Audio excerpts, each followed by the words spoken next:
I have to tell you is that remember those janky little kites that we used to fly Yeah. when we were, kids, and it makes that noise with the plastic, the air hitting it. Plastic ones. That's the same noise your parachutes make coming down.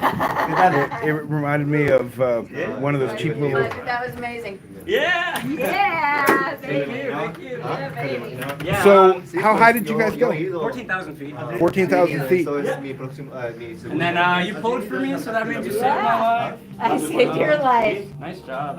As soon as I gave the signal, you found it, and you're like, yeah. Yeah, because that would have been better than wrong ball, wrong ball. Great, now I get the rest of the ride with a stomach ache. And whenever you're ready, you can just take this suit off. I'm going to fill out that logbook for you, and then you'll be all set. Awesome. Oh, a logbook. That's going to encourage you to fill that logbook up. Yeah, fill that logbook out. Well, now every other flight past it is $99, right? If you register, if you pay for it today. Yeah, second jump is 99. That was now 2 out of 25 if you decide to get your license. Third, fourth, fifth, sixth, and seventh if we buy them today. They're 567. How long does it take you to get licensed? I've seen someone get it in 4 days. Me, I was in college. It took me like 9 months. I was doing like maybe 1-2 jumps every 30 days. Yeah. We have an 8 in a week program. Yeah, it's how fast you can do 25 jumps. Your third jump can be solo with an instructor. We do 2 tandems here. And then, you take a 5-hour ground school. They kind of teach you everything about skydiving. As much you can pack in about 5-6 hours. Emergency procedures, how parachutes work, how your landing pattern is going to be. You got a radio on your test rep. They're going to also help with the landing, all that stuff. Yeah, super fun hobby. And put it back on the hanger. Yeah, I saw a guy get his pilot's license in just under a month.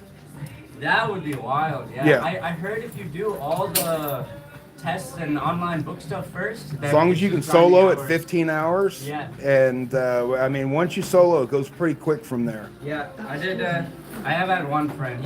My roommate's working on getting his instrument. But yeah, I found out if you kind of grind all the book stuff first. Yeah. And then you just, it's all hours out. Ground school, yeah.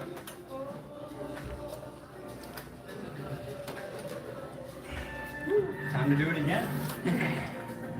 How many jumps will you make today? Today's way slower than yesterday. Probably 3 to 6. 3 to Yesterday 6. I did 10. And you get paid for this. Yeah, paid per jump. I love it. It's so fun.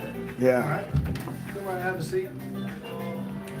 What is I do your... other stuff besides, I guess technically this for work, but pretty much my mostly full-time job. What's your worst? I did my first one. Like, Okay. you just kind of jumper that just wouldn't charge back, or what? Someone that what's shit the their tail? pants. Probably the What's craziest tail? thing, and it's never so bothering to me that it's like, I'm worried. It's just like if someone balls up on exit, we'll probably accidentally do accidental front flips or cartwheels. Yeah, And then I just kind of fun. gotta counter them, fly it right, and then throw my brogue on time. I guess the only other thing is if the parachute has a malfunction, there's only one you can't really do much about if it opens up in what's called a tension knot. And then there's just emergency procedures to act accordingly. There's always an answer to everything that could happen in the sky. Right. Okay, so let me ask you. So I remember as a kid Yes, sir. Good canopy control. being a lifeguard, there are spots. If someone is in a panic mode and they're stronger than you and they're taking you down, there are spots on a man, not even talking about the funny spots, where you can grab and it stop. Yeah. And and the same thing with a woman. You reach up and grab a guy's armpit hair and yank. And for some reason, it's like the cat being pulled up. It kind of freezes. I've never heard of that. So if you have someone that's tucked into a ball and you can't iron them out, you just ball fly. Yeah. So you just let them be, try to tap, get them to relax. But if they're gonna stay balled up, then I just gotta keep flying it. Yeah. I can still keep it stable. It's all about getting the drogue out. Once the drogue's out, we're gonna probably be rocking, but we're still gonna be stable. Parachute's still gonna come out. That's kind of what the instructor's purpose is, making it safe. So let's say someone's doing everything to try and make it unstable, we're just flying. Yeah. That's what our limbs are for. I like to say the person's the boat, I'm just the sail steering. Yeah. Other than that, if someone grabs your arm, we just try to yank it. I've never had someone so bad that they grab my arm where I couldn't just pull it back. Start giving them kidney shots. Yeah, no, we don't really do that. The only other thing is like if a girl's like freaking out and like swimming or something, I'll give them my fingers and they kind of just grab it and just instantly still. And like Give them something to do. yeah, right. yeah, they kind of have something to grab, and then I know once I gotta pull the parachute, I can just let go. Right. So yeah, that's about like. Well, and that's so weird because you got a baby that's crying and you give them their finger and they hold on the finger and it soothes them. It's I say it's like an emotional support, like physical touch, and so Yeah. I'll give them 2 fingers, they'll grab them, and they'll just feel like a little more calm. Yeah. A little more in control. But today that was a jump done on today's day. We jumped out of a twin otter at Skyline Space in San Marcos. We had about 60 seconds of free fall from 14,000 feet. Parachute size was 365 square feet. It's a TX2, pretty standard for most tandem parachutes. Great exit and arms. We were nice and stable right off the bat. Did some spins for us in free fall. Once I gave you that time to pull, you pulled, which was awesome. Great job turning with me. We did a bunch of dive and turns, and then once we pulled both hands down, we surged up and then back down like a roller coaster. Yeah, awesome job. And then great job raising the legs for landing. Winds are super light today. We had a nice slide and landing in the P's. We try to land there because it's really soft. There's a hula hoop. Great for accuracy, but man, the rocks get in your shoes all day. Yeah, we had one. Yeah. Other than that, my signature and license number make this jump official. If you had a good time and want to leave any gratuity, there's an envelope for that, but don't feel obligated. Other than that, if you want to take your name tag off your shirt, we normally just, for looks, put it on the logbook. Thank you. But yeah, you guys have a great rest of your weekend. So let me ask you one more question. Yeah, go for it. So up at 14,000 feet, how does the density altitude, like this morning on a real humid day, or how does that affect the way you fall? The air's a lot thinner. I'd argue like less resistance. As far as fall, you're still gonna fall. It's not gonna be so thin to where it's crazy difference. I was talking about once the canopy deploys. Oh, and you're actually in flight, Yeah. or is it referred to as in flight? Yeah, I guess. The canopy deploys for us like around 6,000 feet. The air is now medium, so it's like 30 to 40 degrees cooler up there. Let's say now it's like 70 at like 6,000 degrees. Actually, look at this. Yeah, 65 degrees.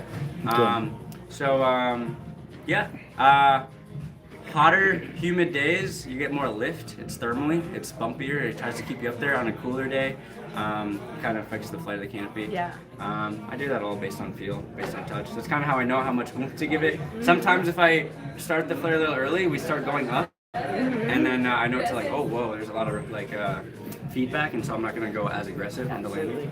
But yeah, there's a lot. Weather-wise, what's the most? And I know that Best this day? is no. Actually, what was your most like? We're not going to see the ground for a while. You only go in VFR conditions, right? Yeah, exactly. Yeah, so Okay. FAA, like we just have to have certain space in between clouds. Other than cloud restrictions, we've tried not to push it past 28 miles per hour or gust more than 10. 10 mile spread. So if we're averaging 15 miles per hour all day, but it gusted to 28, that's 13 mile per hour difference. Probably not going to jump. How do thermals affect you? Do you feel thermals? Yeah, all the time. And later It's on in the choppy, day? it's bumpy, especially later on. If you have like over a cornfield, all that humidity rises up. Mm-hmm. If you go over like black asphalt, that's hot air just rising up. You can actually float where we're just kind of hovering. I'll have my altitude tell me I'm going from like 15 feet per second of descent to 6 feet per second. Wow, that's just- so cool. Yeah. That's pretty cool. And then you'll feel it like kind of rock and bounce. But by the time you get on the ground, it kind of mellows out a bit. Unless it's like a really bumpy day with dust devils, like last year when we were getting cracked ground, real dry weather. Is it possible to stall your parachute? It's possible, not really a tandem. I would have to like wrap my hands around it probably several times and then hold it all the way down, and maybe then it'll stall.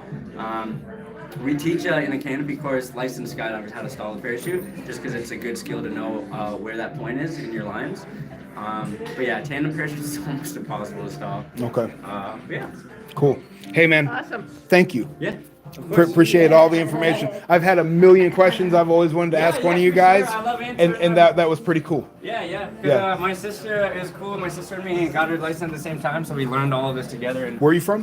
Wisconsin. Yeah. Okay, I saw the car out there. Yeah, my Honda. Yeah, that's. Have you ever heard of Brown Deer? Yeah. I've never been there. I think it's more like